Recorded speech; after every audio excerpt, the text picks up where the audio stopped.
Sorry to keep you waiting. Complicated business. Overnight, President-elect Donald Trump striking a conciliatory tone in his victory speech. I've just received a call from Secretary Clinton. She congratulated us, it's about us, on our victory.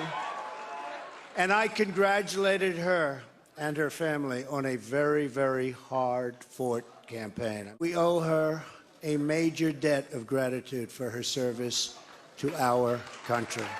With his family nearby, Trump telling the standing room only crowd he hopes to unite all Americans. I say it is time for us to come together as one united people. I pledge to every citizen of our land that I will be president for all Americans, and this is so important to me. It was almost 18 months ago. Donald Trump, a businessman and celebrity with no political experience, announcing his candidacy in true Trump fashion. I am officially running for President of the United States, and we are going to make our country great again. Trump entered the Republican primaries facing off against 16 other Republican opponents, the largest field in history. You are the single biggest liar. You probably are worse than Jeb Bush. Despite the criticism Trump received on the campaign trail for his rhetoric and proposals, Donald J. Trump is calling for a total and complete shutdown of Muslims entering the United States. When Mexico sends its people, they're not sending their best. They're bringing drugs, they're bringing crime, they're rapists. he still pulled in massive crowds, one by one, knocking off his Republican rivals to become the party's nominee.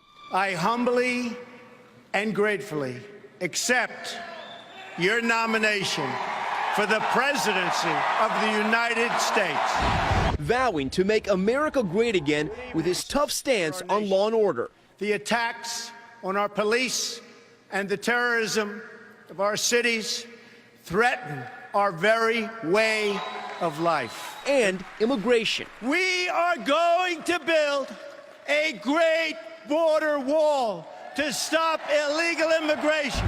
He squared off against Hillary Clinton in 3 debates. He's unfit, and he proves it every time. You he are the talks. one that's unfit. The problem is you talk, but you don't get anything done, Hillary.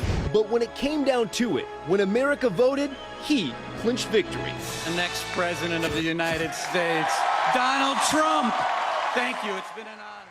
And this morning, a sign we have entered a new era in this country, Twitter, Donald Trump's preferred form of communication with a new title. You see it there, Donald J. Trump, President-elect of the United States. Now, guys, eventually Donald Trump will take over the POTUS Twitter account, President of the United States.